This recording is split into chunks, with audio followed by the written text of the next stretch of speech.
Welcome to Meet Me in the City, a podcast exploring music through the boroughs of America. Joined today, as always, by my buddies Sean and Dan. Gentlemen, how we doing? Doing good. Doing real good. Real good. Just good. had some Jaffa Grill. Can't Man, complain. Dan is begging for that sponsorship. But I don't know if And anybody his at breath Jaffa says ever it all. listens to us. Yet. Again, a monthly supply of hummus. I'll be all right. Yeah, well, we'll see if we can That do that. garlic paste stuff. We've done a couple things on the podcast here where we've had some folks from Sean and Dan's life from before and people they've played music with and been around. And today I get a little bit of that because we have Wes Tirey on the podcast. Wes, how you doing? I'm doing good, gentlemen. Thank you all for having me. Yes, Yeah. thank you Yes. for being here. Yeah, we're excited to have you. I've talked a little bit about some of my history in music, but in the Dayton area, and none of it would have happened had I not known Wes. And once upon a time, we played in a band together, and we'll get into a little bit of that later. But Wes has continued to write and produce and release music over these past 20 years. And the other exciting thing about having Wes on is, yes, there's a link directly to Dayton, but Wes is also someone who has stepped out of Dayton and been out of the Dayton scene for well over a decade, and so we get a different perspective from him. Wes, let's just go back to the very beginning. Want to give us some origin story stuff, where you're from, and some early, musical memories that you have? Yeah, of course. I grew up in Farmersville, which I'm sure there's people from Southwest Ohio who have no idea where the fuck Farmersville is. That's true. People from Dayton that don't know where Farmersville is. Yeah, exactly. It is truly out in the middle of nowhere. But yeah, I was born in the Dayton area, but essentially spent my my whole life until graduating high school in Farmersville, Germantown, and I moved to Dayton proper, pretty much almost right after I think that's right. graduating. Yeah. Early musical memories, man. I was trying not to rack my brain about too much of this stuff earlier today because I wanted this conversation to be, truly, sincere and without overthinking Yeah. anything or trying to sound mysterious. I mean, I didn't grow up in a particularly musical household. I mean, my parents were nothing but supportive when I started to get serious about For sure. playing music, which I'm forever thankful and grateful for. But yeah, I mean, I took a pretty long road getting to discovering music that became influential to what I ended up doing as a writer, or what I've been doing as a writer. So all of that to say, I listened to a lot of shitty music before I got to the good stuff. Hey, you. But do you remember, was there somebody in school or who turned you on to music, or where did that love of music come from for you? Well, this is where I might be, teetering on the edge of, sounding obscure, which is I do not do in any purposefully pretentious way. I think that those types of profound discoveries tend to be pretty accidental, and you actually really don't know where they come from. Yeah.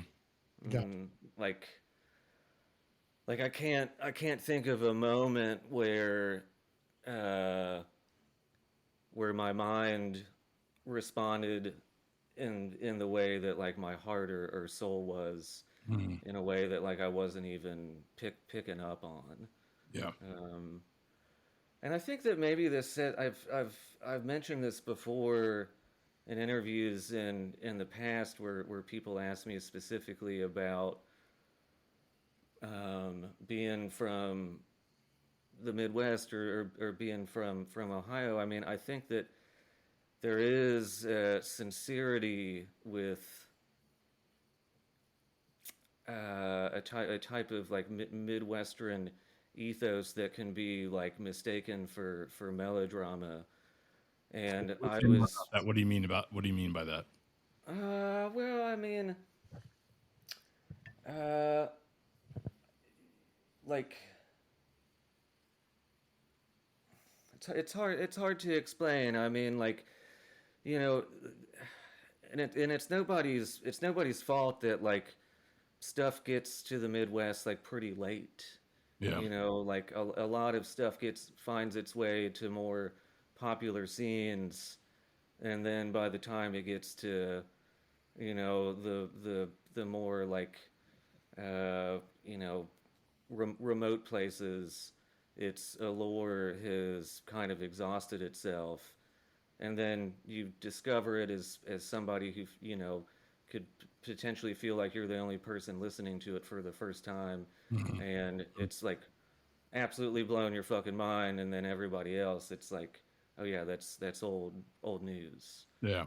Um, But I think but like that's part of the whole thing. Like in life, though, you're constantly discovering new, old, all that kind of thing. Where maybe someone else has been. I mean, I can't think of an example right off the top of the head, but there are plenty of bands that I've become. I came way late to the party too because for whatever reason it just never gripped me at a certain time. yeah, but I'm being, and I this is not to sound self-deprecating, and maybe there's actually some grace that can be offered to like my 14-year-old self, but like, you know, when I've listened to Linkin Park, I felt like, you know, it was, I was listening to something profound. Yeah, yeah, yeah. You know, so like, I mean, I was really into a kind of like emotional response to music before then. I mean, I, you know, still to this day, like, talk about like how important it was when I was, you know, 11, 12 years old listening to Bone Thugs and Harmony. Yeah. You know, like that music like really meant something Hmm.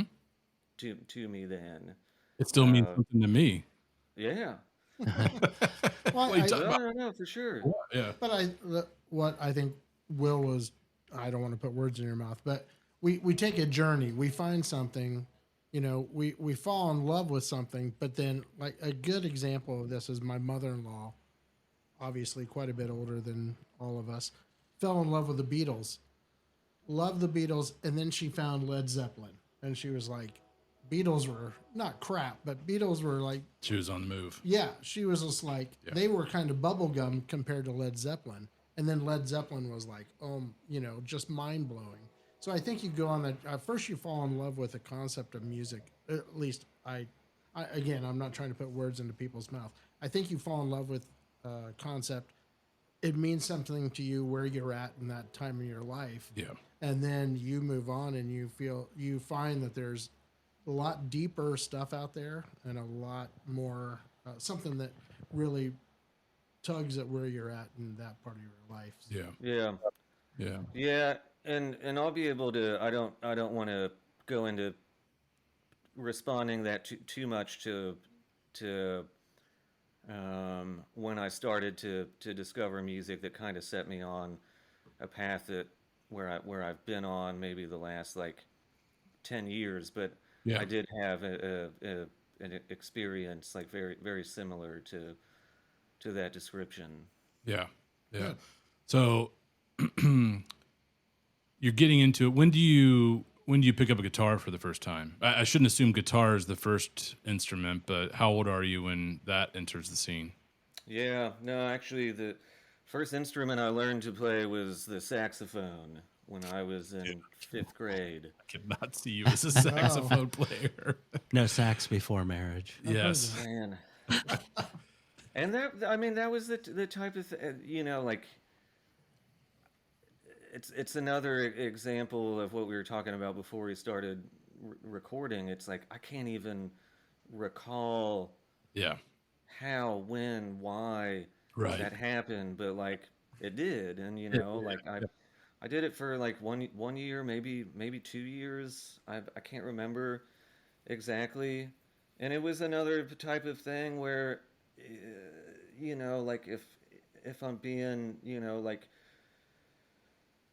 gracious to my younger self, you know, like there was an emotional response to it where there was an attraction to like the drama of music, the drama of playing, you know, the drama of like literally, you know, like producing music, Yeah. and you know, experiencing the song.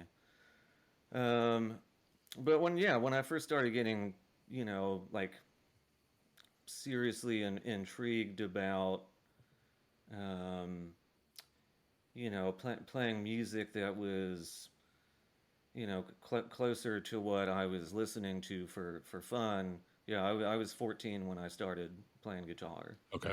All right. And is that because you're a lefty and there's not a ton of you out there? Is that the moment you discovered you were a left-handed player, or did you always know you were dominant left hand? Yeah, no, man, I'm a true lefty, Okay. and it's actually like it's an interesting question because I do think that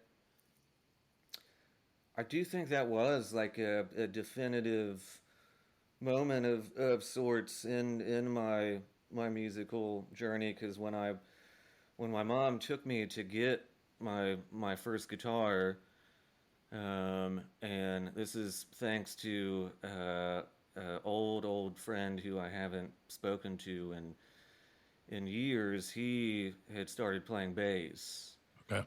and you know, we were listening to the same shitty music, um, you know, and I convinced my parents that, you know, I wanted to learn how to play guitar, and you know, the plan was for him and I to put a band together and start playing some version of the same shitty music we were listening to. But well, my mom took me to, what's the store on, is it Water Valete? Is that Ace Music?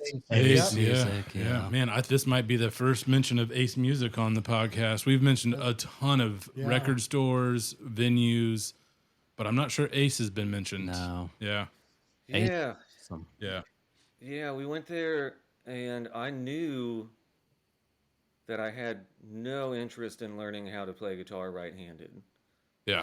The Even before having ever picked up a guitar, the concept was, you know, antithetical, like on a biological level, to think about playing right-handed. And the dude at the store, you know, tried to convince me to get a right-handed guitar and learn how to play right-handed. He told me it would be a fucking pain in the ass to be a left-handed player, which is not, you know, like not untrue. Like Right. it's a lot harder to walk into a store, you know, and you look at a wall with 100 guitars on it, and 99 of them are right-handed. But um, yeah, I was like, no, man, I want to learn how to play left-handed. We bought some.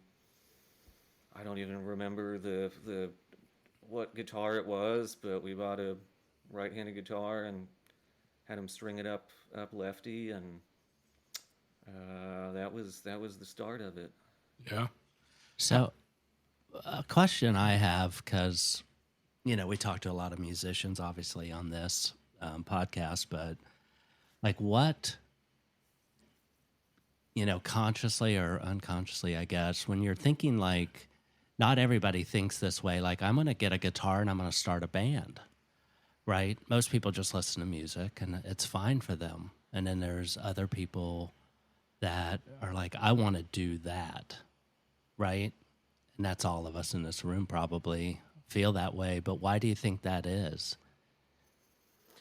Yeah, let me say one other thing real quick. So I think that moreover, before answering that question, part of what I was responding to about wanting to play left-handed was that people don't realize that the guitar is a rhythm instrument and the rhythm is in your picking hand.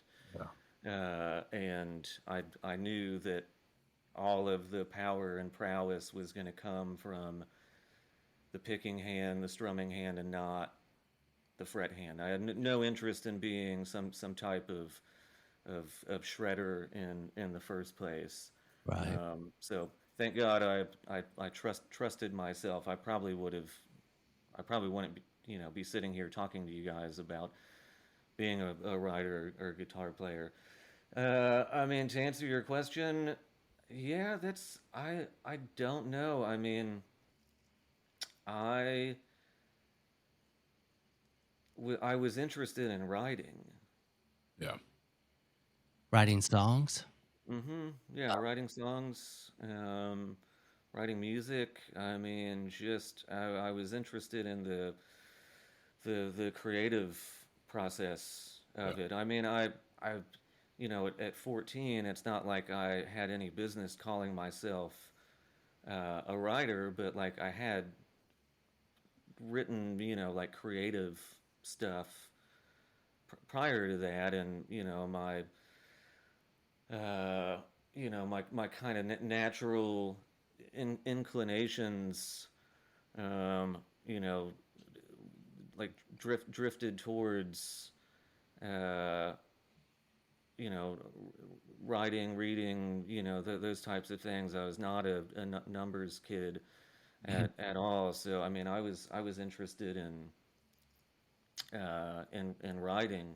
I wanted to write music. I wanted to write songs. I mean, at that point, I wasn't writing. It was, writing lyrics was but a twinkle in my eye at that point. But I wanted to pick up the guitar and make something original. Yeah, figure it out. Yeah. Which So- is, yeah, go ahead, Dan. I was just going to say, so did that start as like writing poetry or writing short stories before you picked up the guitar? I mean, was writing always in your blood?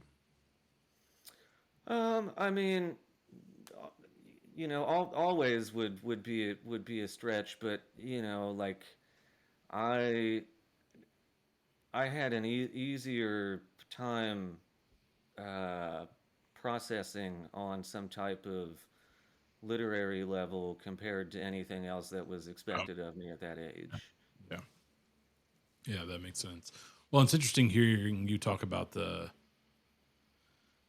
sort of process as you're getting started with music, because I think a lot of that actually, when we ended up in a band together, we never played covers. We were only doing originals, which made things tough a couple places when we had longer gigs. But it's just interesting to hear you go back and diagram that and say that I, was very interested in the creative process and doing my own thing. Did you end up starting that band with that guy in high school?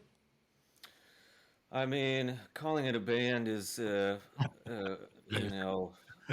very gracious way of describing what we were doing. If you have a band with no drummer, I mean, it was you, the dude who was playing bass. You never met, but actually, my best friend John Yeah. who was the singer for the band. Oh, okay. All right. The Yeah. band. Yeah. I mean, and that was, three 14-year-olds in a garage, doing their best Linkin Park impression.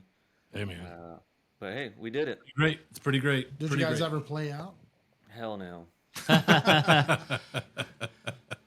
Not at the boys' club. So, all right, you get your guitar, you're doing your thing. How long is it before you start to break off and start doing some Wes stuff that I became familiar with? Because we talked about this before recording as well, but you had a couple of projects that you had recorded not long after that, I would say. I mean, just a few years after you really got going. Is that correct? I mean, you're like probably 16, 18, and you're already recording things. Yeah, I mean, I want to say that like I was probably around like 16 Yeah. or 17 when like I, started like taking a shot at it. Yeah. Um, I think that there might have been some like maybe one like real half-ass attempt at like doing some songs on like a buddy's like Tascam or something like that. Yeah. Um, but I think that I had like my first EP written when I was like 17, and then actually for my 18th birthday, my parents paid for me to go into a studio and Hmm. record it. Where Wow. did you know where that was recorded? Yeah, that was at Bordley Pulks. Oh, it was at Bordley, same place we ended up recording later on. Yeah, exactly. And I mean, rest in peace, Bordley passed away like, Oh, I didn't know that. yeah, maybe, I can't remember how long ago it was. God, it could be as long as 10 years ago at this Yeah. point. Yeah, it's all. Maybe not that long, but potentially. But yeah, those in, of all places, New Yeah. Lebanon, Ohio, just up Yeah. the road. Um, and It was a studio basically out of his house, as I remember, right? yeah, I was in his basement, Yeah. and That's just my a, I- da- I'm sure you guys don't know this dude. He was a very interesting guy, and had this studio in his basement that was. I mean, I don't know. We only recorded really one day or one night there when we were in a band.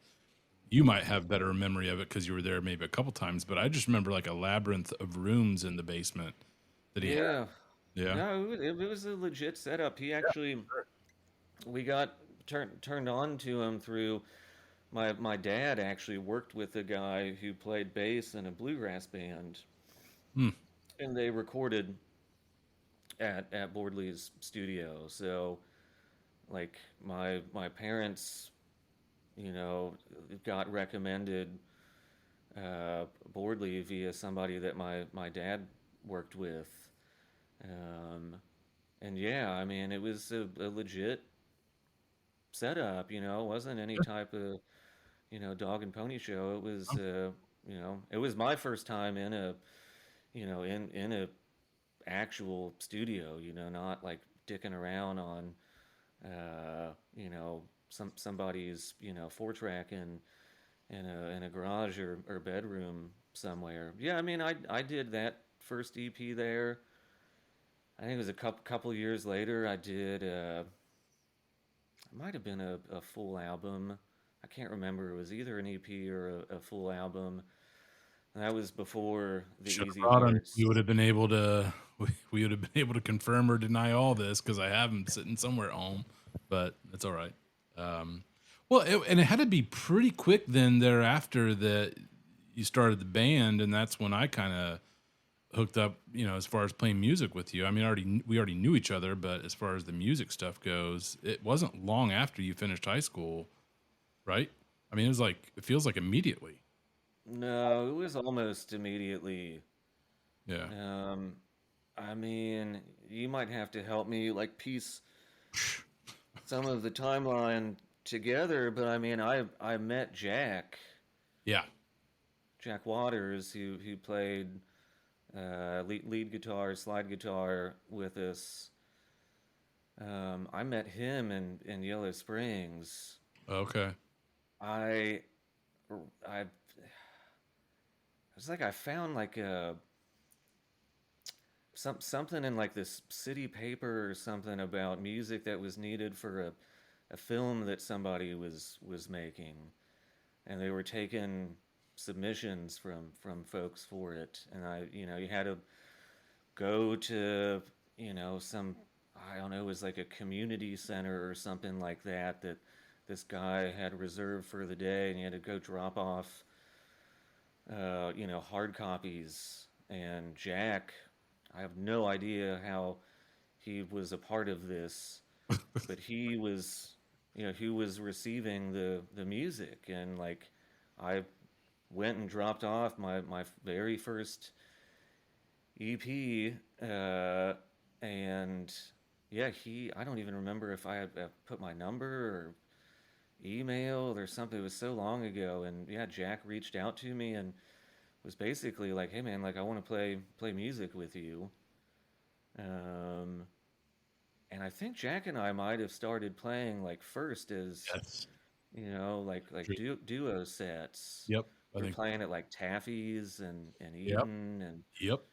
weird random places. I don't even know how the fuck we ended up there, but yeah, I mean it was pretty shortly after. I mean, well, I got to backtrack a little bit because I did have like a band like junior year of high school, and that was how I met Brandon Okay. Fisher, who played drums in that band and later played in the Easy Hearts. Yep.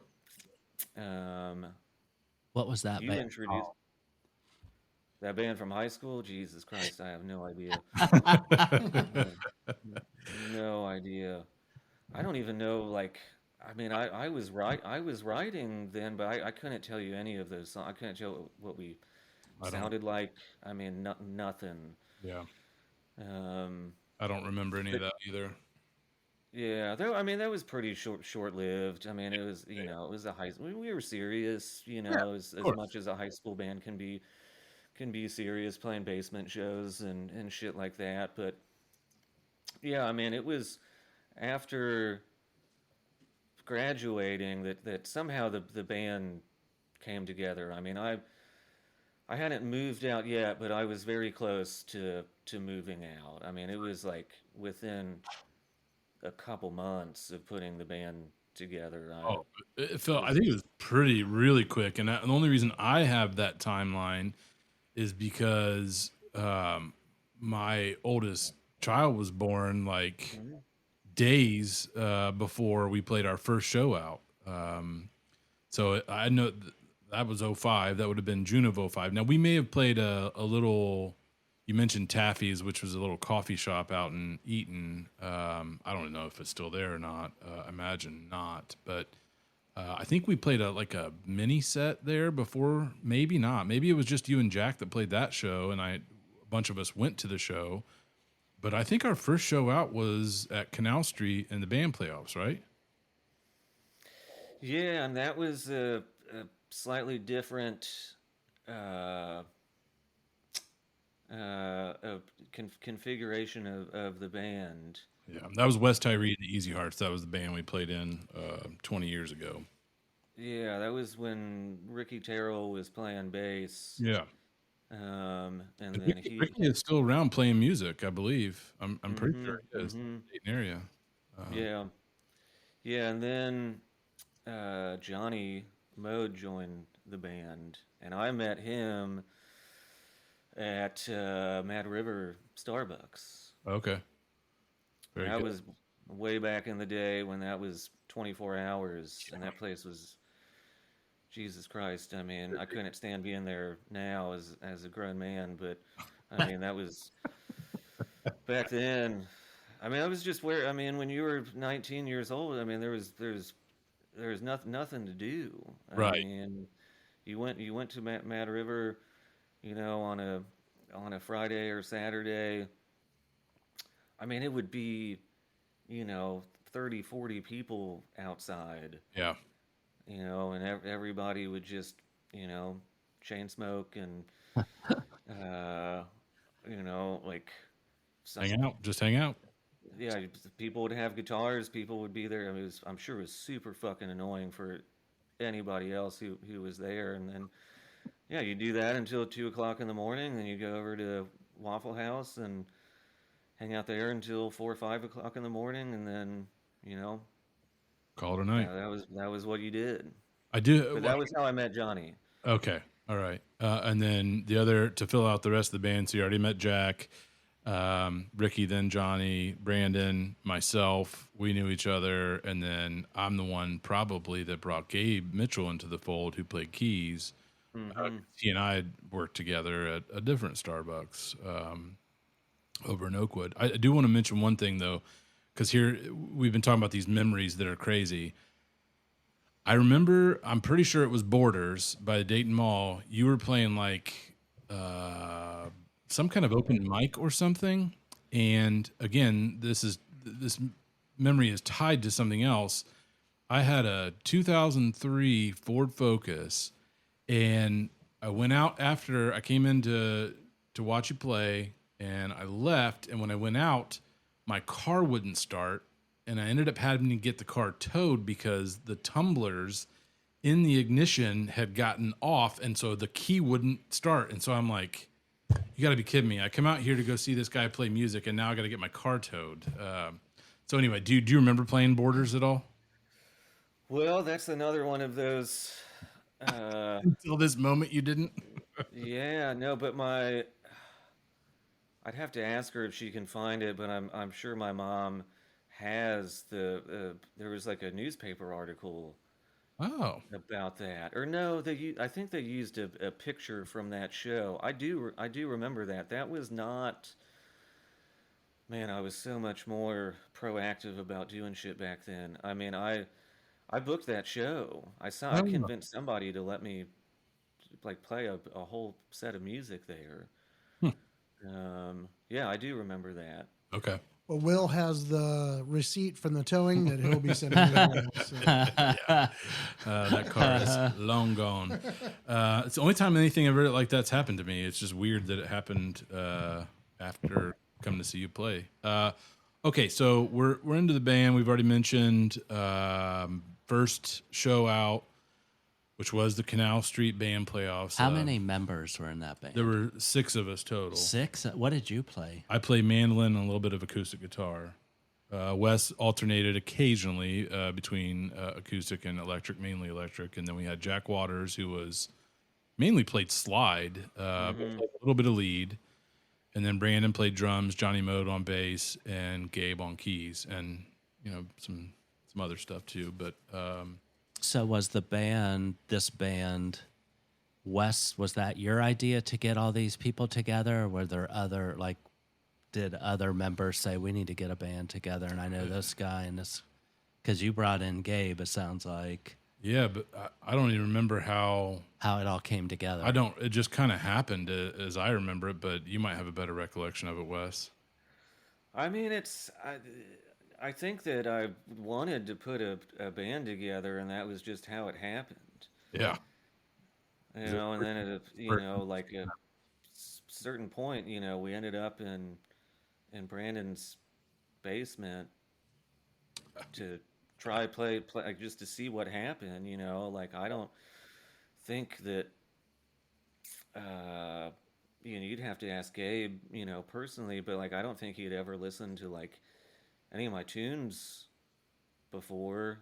I think we just like plugged in and started playing, and just wanted to see what happened when we all played together. Yeah, I think that's about right.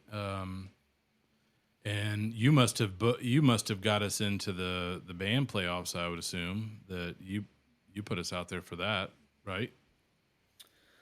I think so. Well, I mean, and it's up to you guys about how much of the Canal Street rabbit hole you want to go down now, or if you want to save it for. No, I think we can head down that because I do want to hear I want to hear your sort of thoughts on the room itself, how it impacted you, as a musician and songwriter, because you did more than just play band shows there. You were doing some other things as well. So, yeah, take us down whatever rabbit hole you want with Canal Street and stuff that's adjacent to Well, I mean, that's to say like, um, before the band playoffs, like, yeah, I had somehow, probably through the city paper, discovered the, Tuesday. It was Tuesdays, right? The Yeah. Tuesday open Right. mic.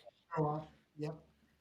Um, and yeah, I discovered that, and I don't even know if the first time that I went, if I played. I think I might have just went to see what it was all about, and yeah, I mean, I think I knew then. I mean, uh,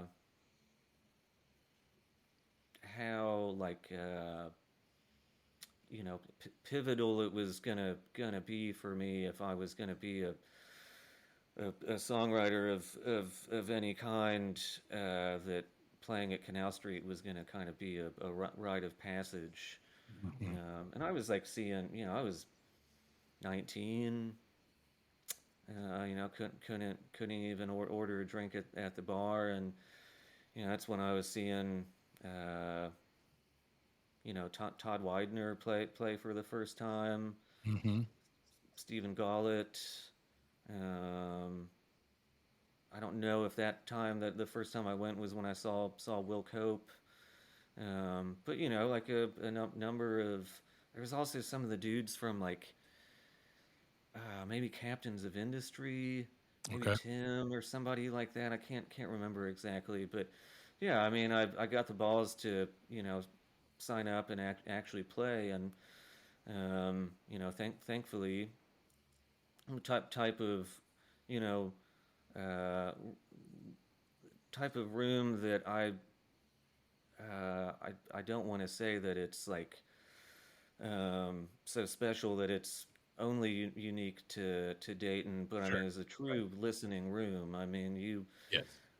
you as a songwriter, you went there to you know play for people who wanted to listen to to people with a guitar sing and play. Um, Yep. and yeah, then I found my way into the songwriter in the round. I think was like maybe one or two Sundays out of the month. That was something that Sounds you had to right. be personally invited by Mick to play. That was a really special experience to do those.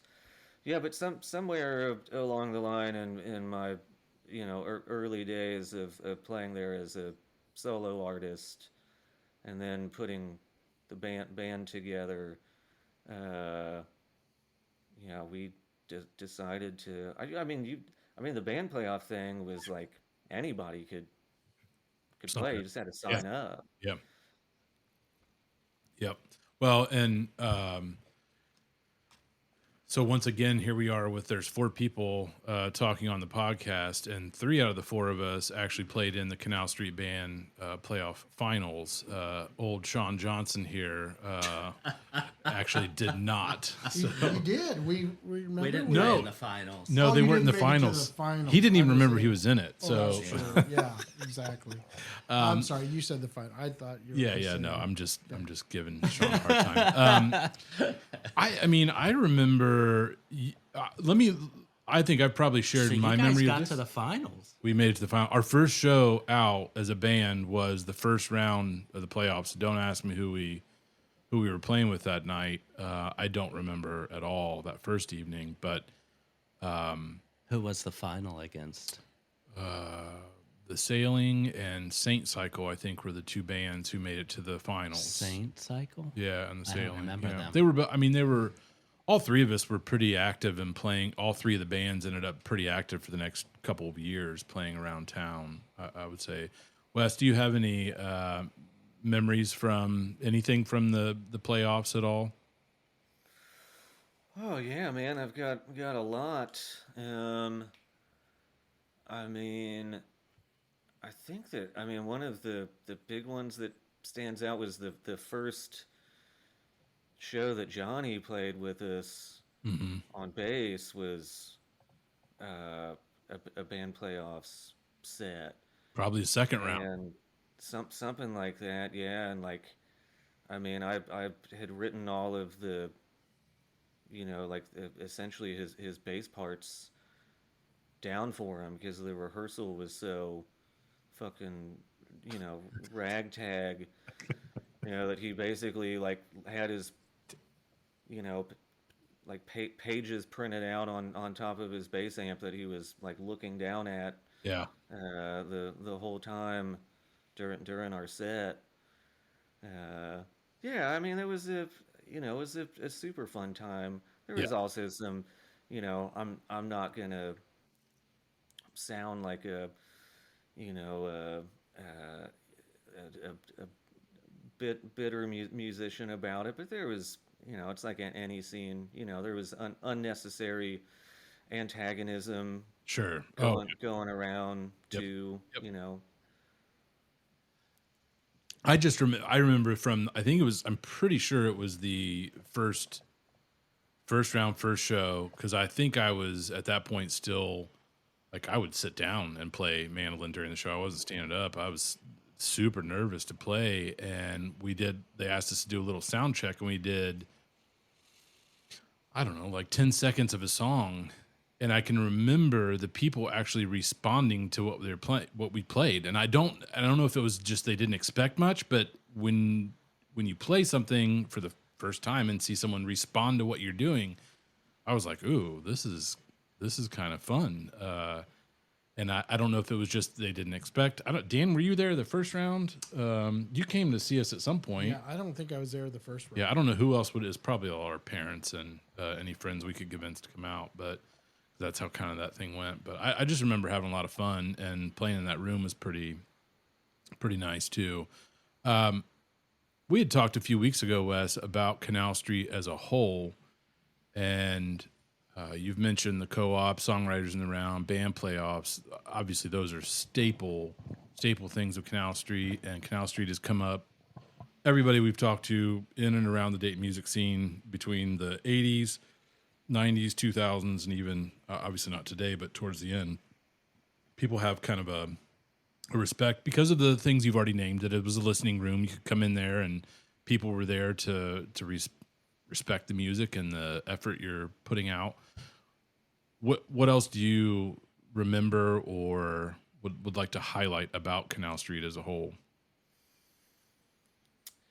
Yeah, well, I mean, I think what you said about the listening, side of it deserving, some like kind of extra color. I mean, it was the type of room where, like, even on the Tuesday like songwriter nights, which were, basically an open mic. Yeah, I don't say that pejoratively, but I mean it's just what it was. right. But a very serious one. And then with the songwriter in the rounds on Sundays, I mean, it was like legitimately the type of thing where if somebody was in the crowd talking and being disruptive, somebody from the staff would go over and say, "Hey, man, like either shut the fuck up or get out of here." Jamie I Holland. mean, Probably Jamie Holiday. Well, Yeah. and at one point it was Sean and I because we were sitting at the bar. I don't remember if it was the songwriters in the round or a Tuesday night co-op, but we were told to shut up. And we hadn't seen each other, and we're musicians. We Should try know to be better. respectful. Yeah, we should know Should better. know better. So, yeah, one thing I have to say about Canal Street, and it's also was a place that you could go and hone your craft. That's what I liked about the Tuesday nights. That's what I liked about the songwriters in the round, where because I think by the time I did come to see you guys play, you guys always seemed so put together and so and that's a audience member. It might not have been that way, but I'm telling you, you guys reminded me of like the band after they had toured with Dylan. Like had your stuff together, sounded great, and you could tell that you're having a good time on stage. So that's when I fell in love with you guys as a band. So Very not nice. personally, but Not as a personally. band. You didn't like them as people. No. No, he didn't. That's why he tried to keep us off the Dayton Music Oh Fest my that first year. gosh. Also, a It recurring was theme Dan. on this I podcast. do not remember any of It was so- Dan that said, "Hey, don't book them." Don't. Yeah, I'm behind the kidding. scenes. I'm kidding. Andy Ingram verified it. It's not Yeah, true. that's not true. Well, I that's- have a question Yeah, go ahead, about Sean. the scene at that time. Yeah. The Dayton scene. interesting. Yeah. What? And this isn't what was your experience with the whole scene in general? And I don't want you to throw, Shade. shade or anything, but like everyone we've talked to was pretty much a part of that scene in the early 90s. Well, you guys were later, We're the early we're like 2000s. 05, 06, 07 is when we're playing. So you're coming after that Yeah. kind of wave in the mid 90s. Yeah. So well, that's really good then. What was it like in the early 2000s in Dayton? Yeah, Wes.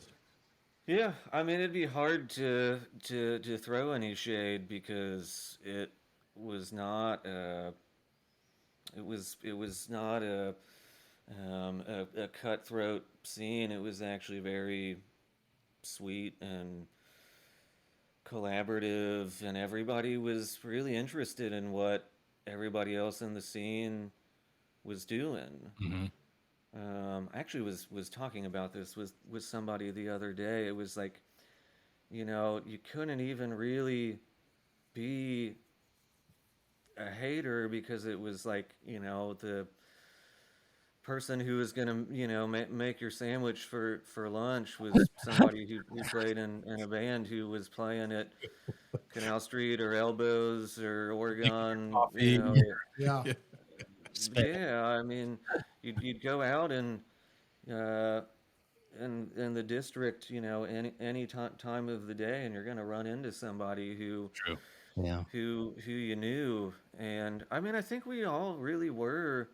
I mean, I'm not gonna speak for anybody else, but like, I think we all really were like interested in what other people were doing, even if it wasn't like what we were doing, aesthetically as a band. Yeah. And like I mean, maybe I think this was a little bit later, like right before I moved to North Carolina, but like 2009, 2010, like I mean, you'd go to a noise show and be like, Yeah. just like I want to see what this person is doing. Yeah. And there's like, I mean, Dayton as small as it was then, I mean, it was a really eclectic scene. Yeah. But people were, I mean, the same people who I would go see do a noise set would come, see me do a solo set somewhere, and Yeah. we were all interested in what we were doing. So, uh, I mean, 05, 06, 07. I mean, I mean, I don't want to get like too explicitly, political, but this is important to realize this was before 08. So this is like pre financial fallout, which Yeah. really fucked Dayton up Yeah. It's true. during and after. And there was the scene before that, and there was the scene after, and the scene after was not really a fun thing to witness. It's it's the first time this has really come up. We haven't talked to many of the people who are around. We had on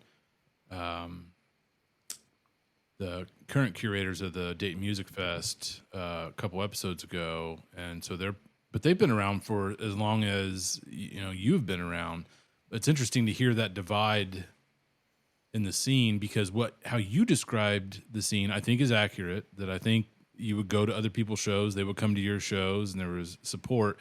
And it sounds like, going back to these old school cats here, Sean and Dan, going back to the 80s, and even the people who were part of the scene as it bubbled up in the late 70s and early 80s before Mick Montgomery and Canal Street got going.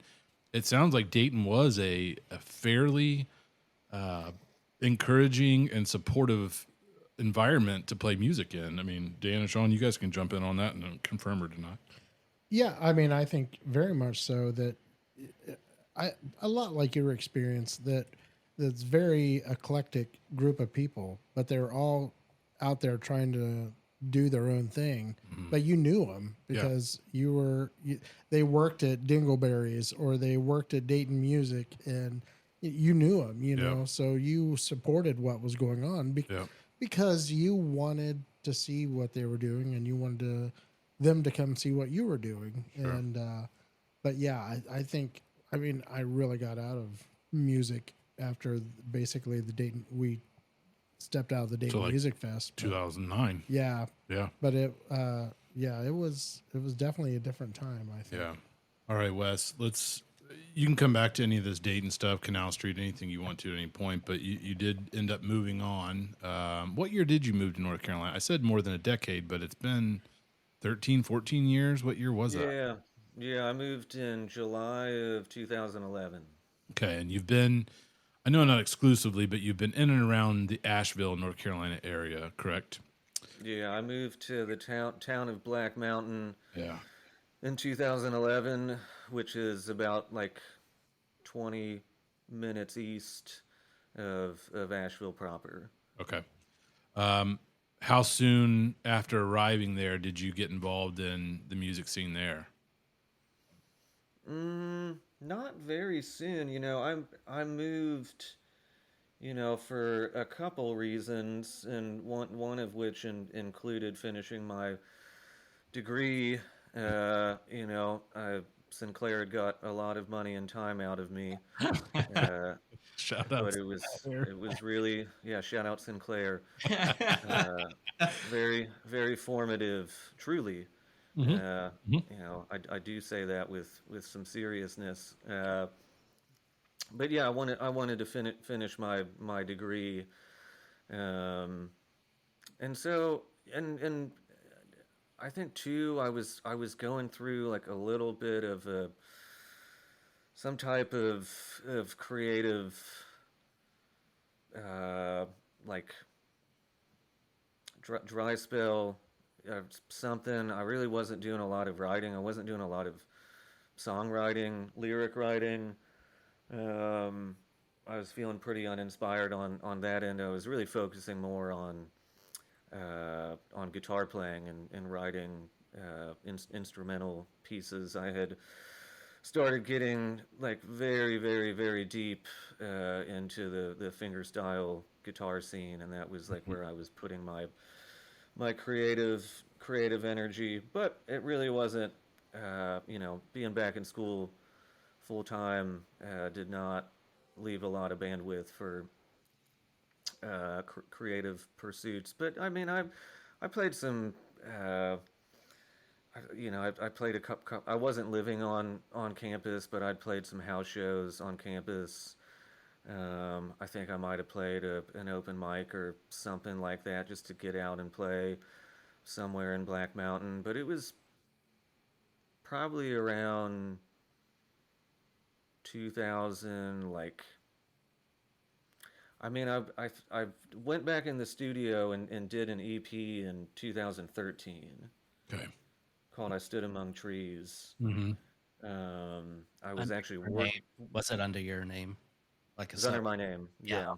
Yeah, yeah. I was actually working. I was working at the writing center on campus, and one of the interns who had, I think, graduated like a year or two earlier, also worked at Echo Mountain, which is a now defunct recording studio Hmm. in Asheville. They recently just announced that they're closing up shop. They might be like closing out some projects or something like that, but they're not going to be operating very very much longer.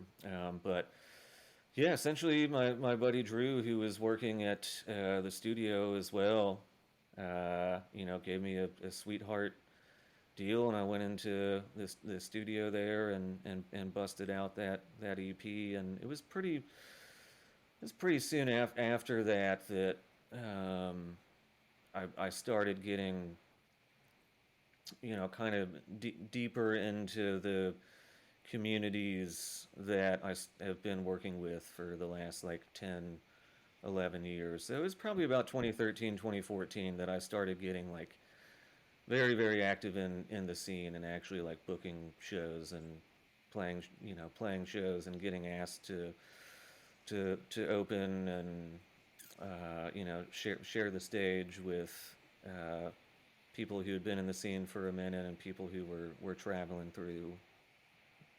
Yeah. Well, and you've been, I mean, since that time, you've been not like you're releasing something every year, but fairly prolific. You've had a number of projects that have come out over the last 10, 11 years and then continue to work hard at it. At least that's my perception from watching what you're doing. Yeah, man. I mean, thank you. I yeah, I don't know what to say. I mean, uh, you put in the work, and you try to be try to be active. You try to find ways to share your music with people that you want to share your tunes with. I mean, I also just started getting excited about stuff that I was discovering, Yeah. and seeing people who were, part of a sort of underground, that I was like, yeah, I think I belong here. Hmm. And And I say, was that sort of stuff bubbling in the Asheville area? mm, yeah, I don't know. I mean, I had started like discovering some of that stuff like before I left. Okay.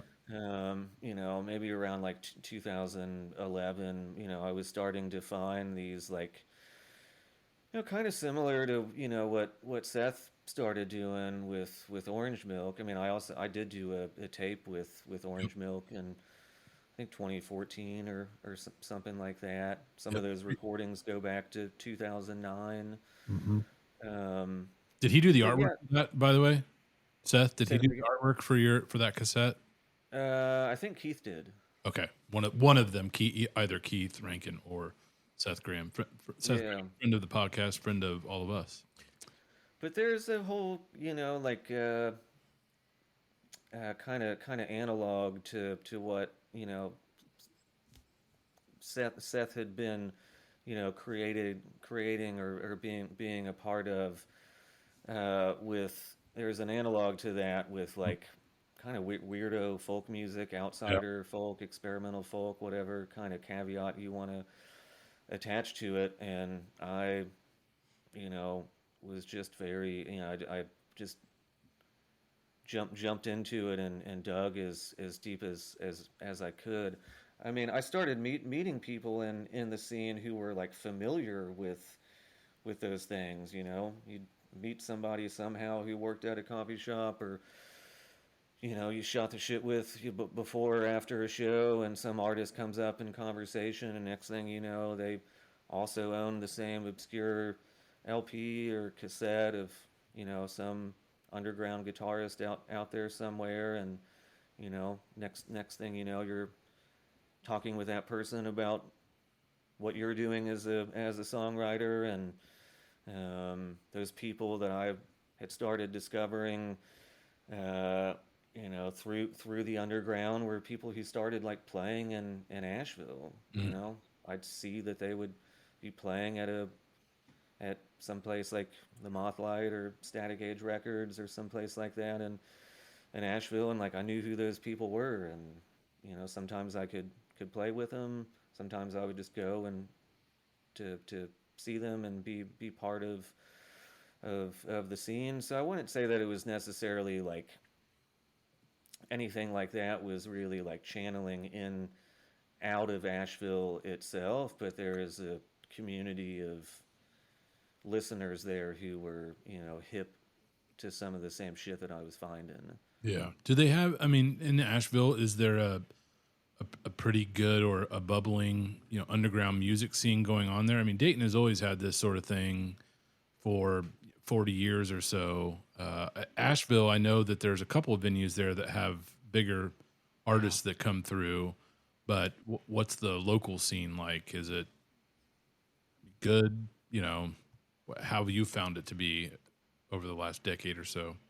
Yeah, I mean, I'm admittedly like kind of detached from Now, it the last couple of years. I mean, and we don't have to go into the why of that. Not anything super dramatic. It's just that I'm not active as playing as much as I was. hmm Even 6 7 years ago. Yeah, I mean the scene in Asheville, it's tricky because there's there is an underground or there.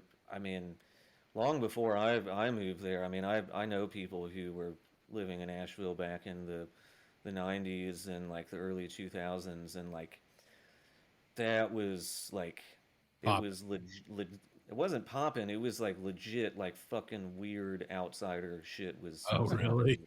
Oh yeah, Really? man. Ah, Yeah.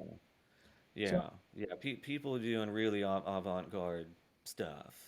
huh. Um, and yeah, I mean, people kind of associate, like bluegrass or a certain brand of, really clean folk music to it, and jam music, fucking dirty hippie stuff. I mean, hey, uh, easy there.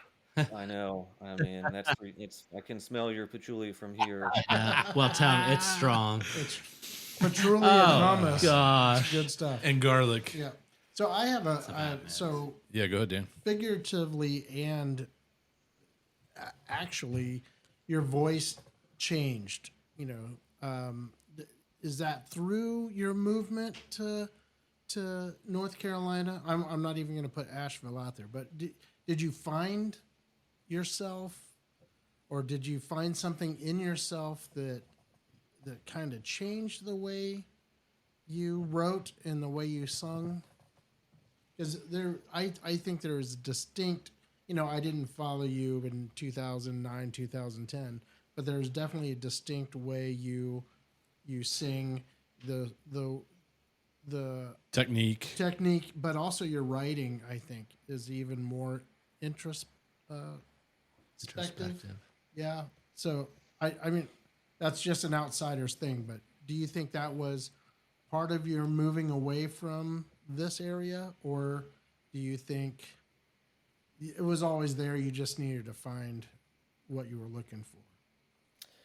Yeah, I don't know. And again, like I'm not trying to sound like overly obscure or anything. It's really hard to self-analyze your own work. Um, but if I, being fair to the question, I mean, on this singing level, I mean, I've never really, and this is not, I'm not asking for a pity party, and this is not self-deprecating. Like I would say, like I'm a writer and guitarist first, and I'm a singer second, or a vocalist, or however you want to describe it. I mean, I started singing because I started writing songs. Okay. Right. Yeah. Yeah. I didn't grow up singing, and when I first started doing it, I mean, I really hadn't, no. Still to this day, when I sing, I'm like, I don't know if when I open my mouth and start singing that like is shit is gonna sound right. You know, there's still that bit of of uh, hesitation about it.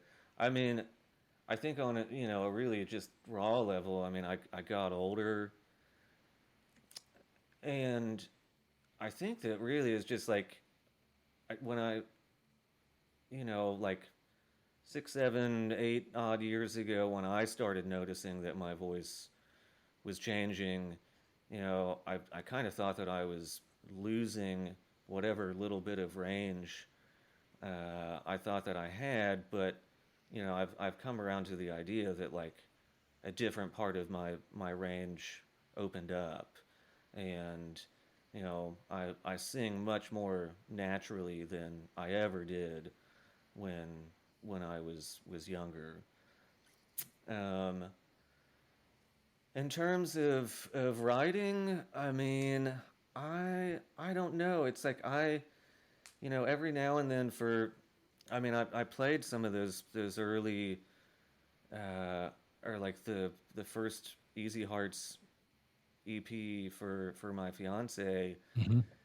and I was listening to some of those songs, and I was like, man, some of these aren't that bad. Like some of the writing I cringed at, a little bit, but I was like, well, it's all right, man. You know, you A were little 19. forward to just say, "I want to lay you down." I think you know what you're getting at there.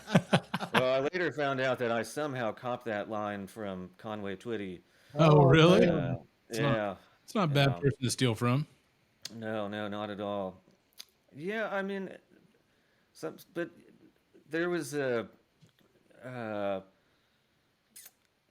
already started to like internalize a bit of a structure, and the idea that like when you understand a form, you can kind of do anything with it. Then you take the content and you find a way to manipulate that into a song form. I've since experimented with, um, outside of those forms over the year, but or over the years rather. But I mean, I still consider myself, a pretty like bare bones type stylist when it comes um, to writing.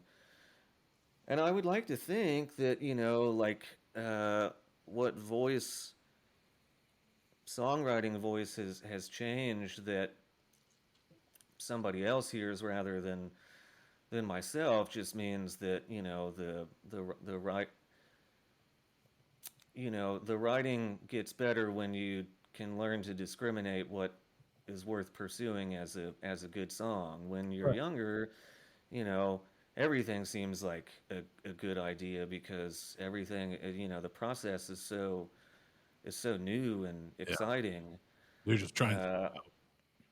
yeah, I mean, I've got no problem letting things go, um, or sitting with things for a lot longer. I mean, I used to be the type of writer where if I didn't finish a song in a night, you know, it was useless. Hmm.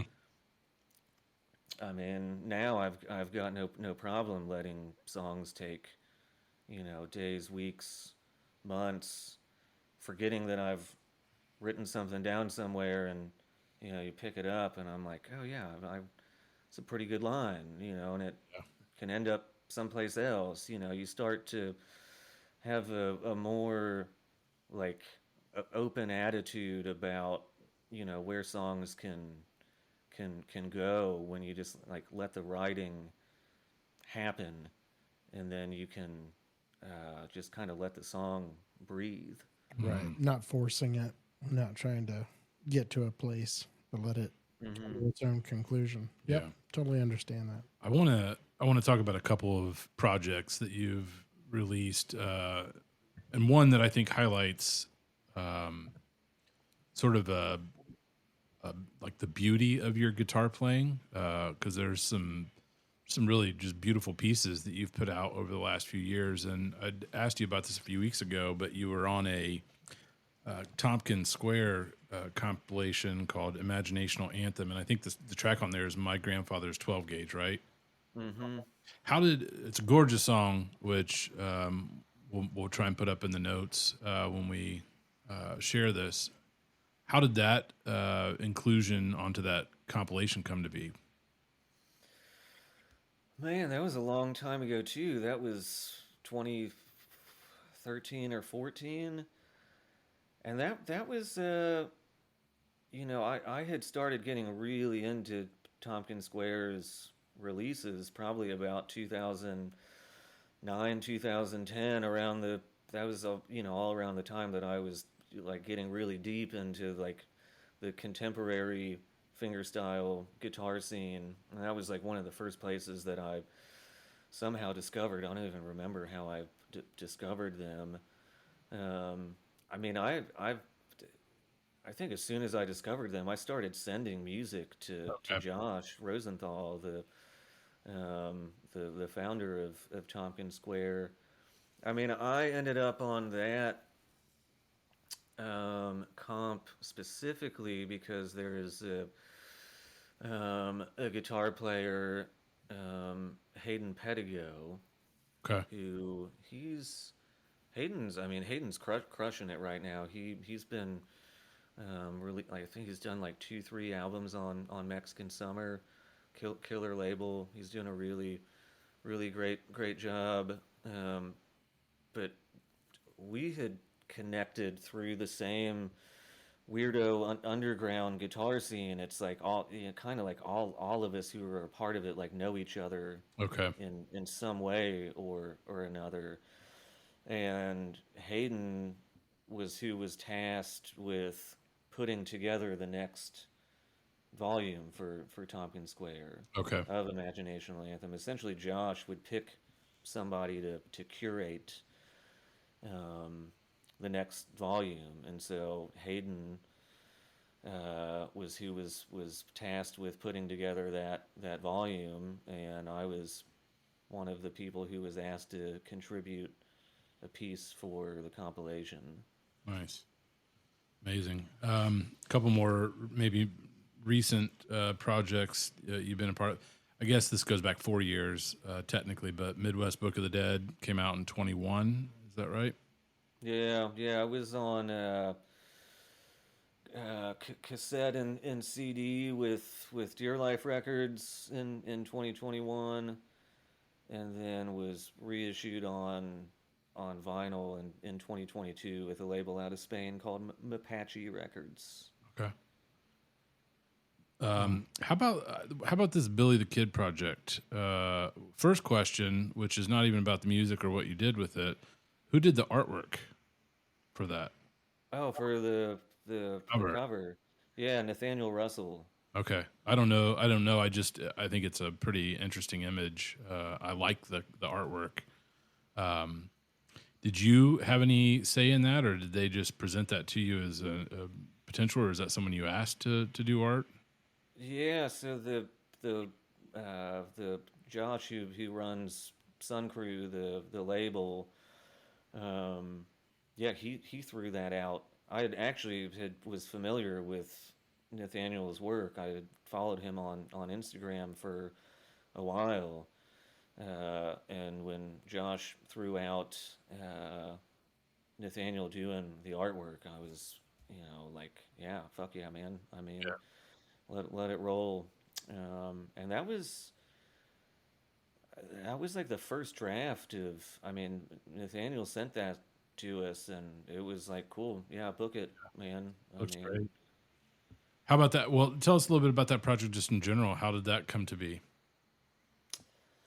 well, I discovered the book that I pulled the poems, a selection of poems from, that I later went on to put music and melody to, that became the record. That's a book called the Collected Works of Billy the Kid by Michael Ojante. Hmm.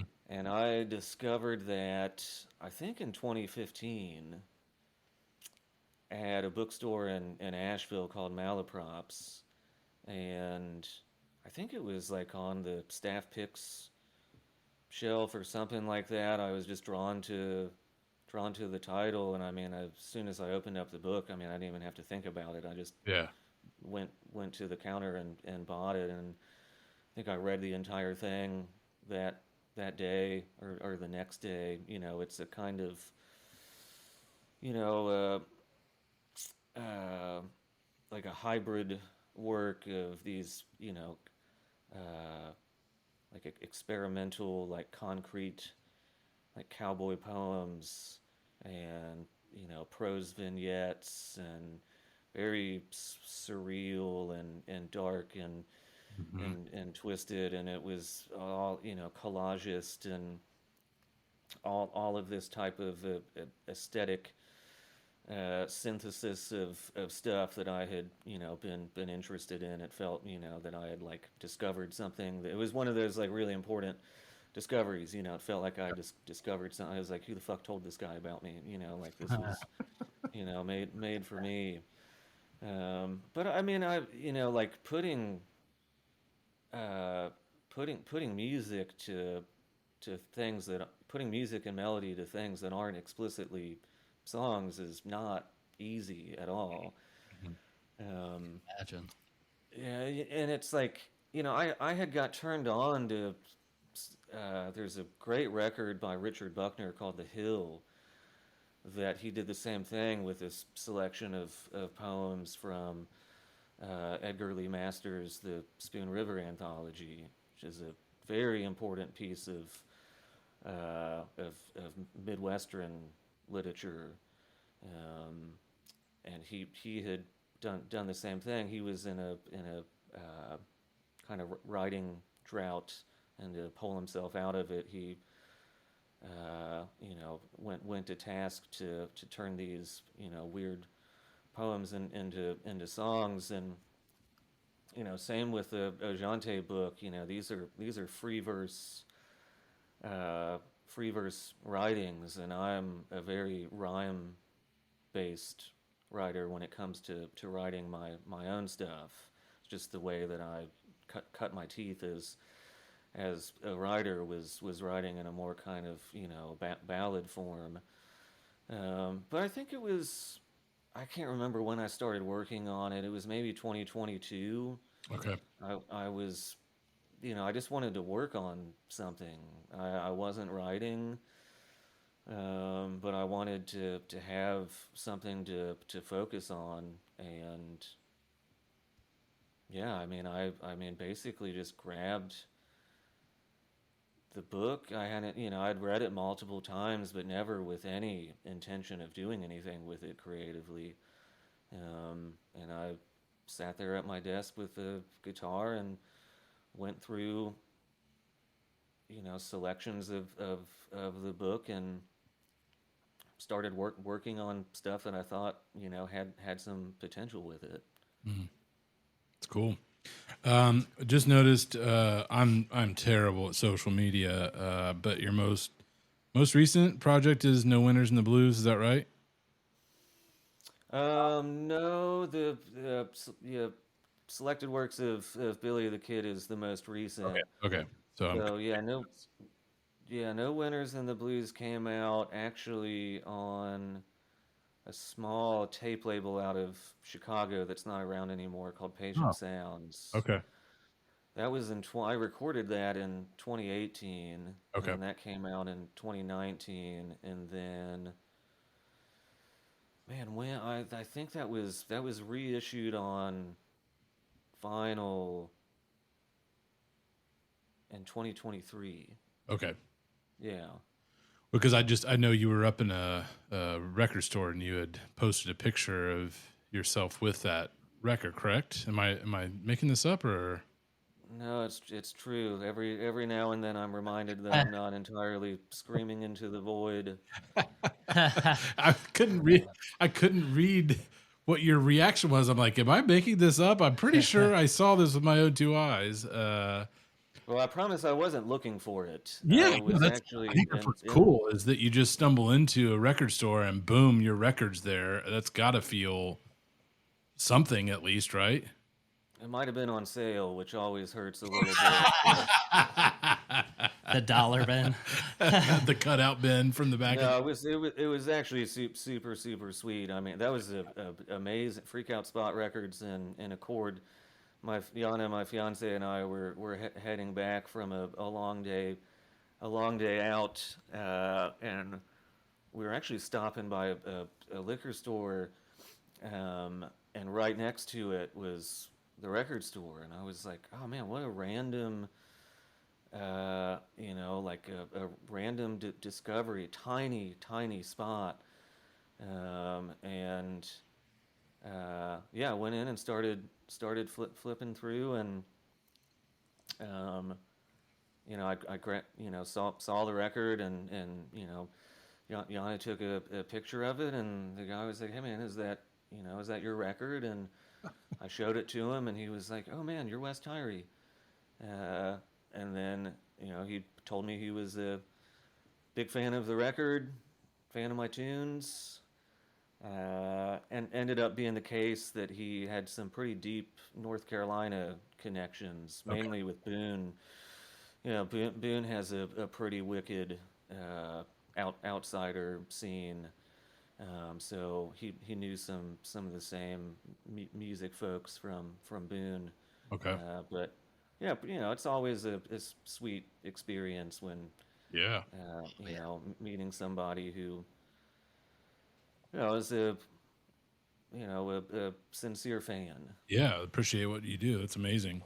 I want to go Yes. into a little bit of a rapid fire sort of thing. So, Sean, Dan, if you guys have any other questions loaded up, I'll throw Wes a couple softballs, and then if anything else pops up, and we'll give you space if you want to highlight anything else. Um, One of the things that Wes and I bond over and have bonded over the 20 plus years we've known each other is an affinity for a little song and dance guy named Bob Dylan. Tell the people who are listening why Street Legal is top tier Bob Dylan. Oh, great question. Well, I mean, changing of the Speaking, guards is yeah. yeah, changing of the guards is like one of the you know best things that Dylan's Oh, have ever created. That yeah. song is an absolute tour de force of writing. I mean, I'm not going to bore anybody with getting into uh, the nitty gritty of the song itself, but I mean, it's as a writer, it still leaves me shaking my head every time Yeah. I listen to it. I mean, that album is just like loaded Oh, with bangers, man. I mean, and there's also just a particular vibe to that album that the only way that I can describe it, or that I would describe it now, it's like it's almost like a cosmopolitan record. It sounds very like worldly. uh-huh. It's just I don't different know. than he's got background singers and horns and like a bunch of stuff that he didn't have really, other than the tour, didn't have a lot of before or after. It's almost like Yeah, and that's coming out. Yeah, I mean, it's I mean, you say tour, it's coming out of Rolling Thunder yes, Review. yeah, And it. I mean, anything after that would be stripped down. yeah, But yeah, he obviously had a type of ethos that he was creating with that record. yeah. And I mean, I got to say too, and I think this probably also leads into what he was doing, what he went on to do with Yep, the gospel yep, records. yep, It's almost like a pre like a yep. proto gospel record, and a hill that I will die on forever. I mean, his vocal prowess between Street Legal and Shot of Love. I mean, some of the best singing of his entire career. Especially if you listen to the live stuff. I mean, he's just a maniac at Oh the yeah, time. I mean, yeah. how about another softball question for you? We've talked about this kind of world you're occupying now, and outsider folk, whatever, however you want to name it. I know we love to categorize things just so we can, I don't know, describe it better. But what are some artists that you would want to turn some people on to in that world? We haven't dabbled in this kind of world really. It's been mainly indie and underground kind of stuff, but this is a decidedly different kind of thing than what we've talked about previously. So, what are some artists that you would throw out for people to check out that have been that you've enjoyed listening to and enjoyed their art? Yeah, good question. I mean, a lot of these people are my friends. It's great. Um, Andrew Weathers Okay. is a dear friend of mine and collaborator. Um, he's mixed and mastered pretty much everything that I've recorded outside of some of the like home recording stuff that uh, was decidedly more lo-fi. Um, and I've released some records with him as well. Um, he's making uh, really interesting kind of avant-garde folk music. Anything that from field recordings to reinterpretations of folk ballads. Um, I would encourage anybody to look up the label Scissortail Records. Great discovery that I found through them, which you will especially appreciate. The Dylan connection here is there is a record, it's a soundtrack to a movie called The Hired Hand, Hmm. which is a kind of yeah, like revisionist western that Peter Fonda starred in. I can't remember if he wrote it. Peter Fonda was in it. I think Warren Oates was in it too. But Bruce Langhorne uh, wrote the score for it, and it's just a master class in understated uh, atmospheric folk. Bruce Langhorne is who Dylan supposedly was inspired to write Mr. Tambourine Man after uh, Bruce Langhorne having a giant tambourine in the studio that they were in at the same time. Um, there's a great artist on that label as well, or who released something with that label. This guy Scott Tuma Okay. um, has it was a double release called Hard Again / The River 1234. That guy actually used to play in a very interesting kind of experimental alt country band called Sold American, or Sold America. I can't remember exactly. Really, really interesting tunes. Um, Kath Bloom. Kath Bloom actually sang on the chorus on my song All the Livelong Day for my record Black Wind, which actually was released on Scissortail Records in 2016. Okay. Kath is integral personality to any type of sideways folk music, and she was doing this shit long before anybody else was thinking about it. I mean, stuff going back to, God, if not the late 70s, like the early 80s. She was doing really interesting stuff with this guy Lauren Connors. um, Karen Dalton, she's a little bit more of a yeah, I don't want to say a household name by any means, but I mean, She's known. uh, She's a known quantity. yeah, I mean, Music discovering her was, people. yeah, was, mm-hmm, I have yeah. one Yeah, question you for guys. you. Yeah, Dan, Sean, you got anything for him? If you could have any one of your songs recorded by Darius Rucker, what song would it be? Who's Darius Rucker? Oh, you know. They're putting. Never Did mind. he We'll do talk. Oil Express? No. Sean, do you have any? I do get the connection. I gotta say, man, I somehow the Instagram algorithm brought this reel up, a few weeks ago or something like that, and it was a video of Hootie and the Blowfish playing "Let Her Cry" Wow, really? live Wow. from whenever that song came out, 1995. and yeah, Wow, and Uh, I was like, Jesus Christ, this sounds so fucking bad. Like, it sounded Just it just sounded bad. I don't like, and I was like, man, like, uh, you like, I mean, I remember when that song was popular when I was a kid. I don't know if I liked it or disliked it, but you listen to the recording of it, and stuff sounds like a pretty polished song, but uh, I was like, man, how much of this shit, from back then was just really, really bad music. none of it. none of it. I'm kidding. I'm kidding. I'm I- kidding. I'm I You're kidding. a said- Hootie fan? I had sent a song to Sean and Will, and I'm like, I love this song. 5440. Every time I look at you, I go blind. And Will's like, that was a cover? I didn't know it was a I cover. thought Darius Rucker. I thought it was a Crazy. Hootie original. No. Nope. Sean, do you have anything? Parting shots, questions, softballs? I don't.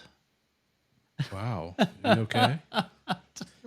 Wes, do you have anything else you'd like what to I share? what I Yeah. do appreciate, I will say this, is like Will was saying, you're kind of bringing something very different to this podcast, which we need more diversity in the Yeah. music Yeah. Yeah, from definitely. musicians Yeah. and experimental folk, whatever the label you put on that, and giving suggestions, but also promoting you. I mean, Yeah. that's why we're on this, is to Yeah. promote you, not anyone else. But so I just encourage people to dive deep into that and to see what it's all about. And that's what this podcast is to Yeah. open some doors maybe for someone else to get into to you Mm-hmm. as a musician and your stuff. Number one, that's number one. Number two, maybe go into this experimental folk. Yeah. Yeah. And to hear the stories, Yeah. which Yeah. I think that's kind of what it's all about. Yeah, Wes, yeah, I do want to, and I don't know if you guys want to just keep this at the end, or whether it would, be better suited cut in elsewhere. But I do want to retell a story that Will, you might remember, and this was like integral to this very very formative discovery. mm-hmm. I think that it was around the time that the Easy Heart started getting together, maybe right before the very early stages of it. But I was at Gem City Records, which Mm-hmm. is Omega now, right? It's Omega now. Yep. Yep. Yeah, and so I was like 19, and I'd went in there I think with Brandon and Johnny Mm-hmm. to do some record hunting, and I don't remember if I bought anything when I was in there, but when I walked out, Will, had just pulled into the parking lot, Huh. and you had got at some point, recently you had got Magnolia Electric Company's "What Comes After the Blues" Yeah. Yeah. Yeah. and Damien Jurado's "Where Shall You Take Me," Yeah. and you played me tracks from both of those records, and I mean it blew my mind wide open there on the spot, because I was I had been pretty kind of deep into a songwriter scene that was more, I don't want to say traditionally singer songwriter, like that's not accurate at all, but it was like it I hadn't just discovered anything that had veered into the territory of like what Jason Molina and Damian Gerardo had been doing Mm. long before I even, started writing my own songs. And I did like go back into Gem City and like buy What Comes After the Blues and Where Shall You Take Me both, and absolutely devoured those records. Yeah. And I mean, Melina's work especially Oh man. became very integral to starting to understand what was possible as a songwriter. Mm-hmm. um, and I mean, still to this day, I mean that record is my favorite thing that he's done, or that he did.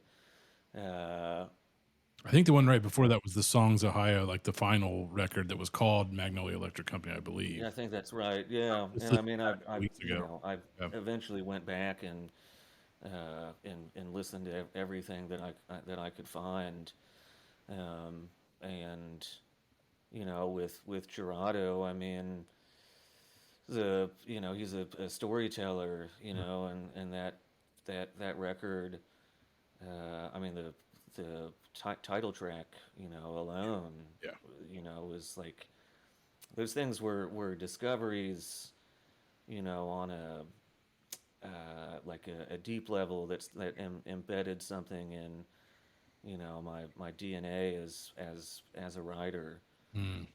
So I don't think I would be the same writer if I wouldn't have discovered those tunes in the parking lot there, right in Dayton itself. Well, and I mean, if we're going to bring this full circle, our mutual friend Seth Graham turned me on to Damien Dorado, and these guys, Dan and Sean, are friends with a guy named Paul Muma who moved out to Seattle and ended up playing some with Damien Dorado. So there's like this little place in Dayton, Ohio, we keep coming back to, has crazy, like isn't it? degree of separation to the entire universe somehow. Screw Kevin Bacon. That's all I have to say. 7 degrees of Dayton, baby. Yeah. Yeah. Wes, we are really glad you joined us this evening. This evening for us. I don't know, listeners, when you'll be listening. You're on Bandcamp. Any other places you would like to direct folks to find your music? I mean, anybody's preferred streaming. I have no judgment on how people listen to music, whether it's mine or anybody else's. Tidal is where I listen to it, but that's just my little plug for the artist getting the most amount of money possible. Wes Tirey, man, thank you so much for joining us. We appreciate your stories, and we appreciate you and the art you're putting out into the world. So thanks for joining us this time around. Yeah. And Thanks, Wes. We'll talk. Thank you, gentlemen. I appreciate it. Yes, sir. Don't forget to hold on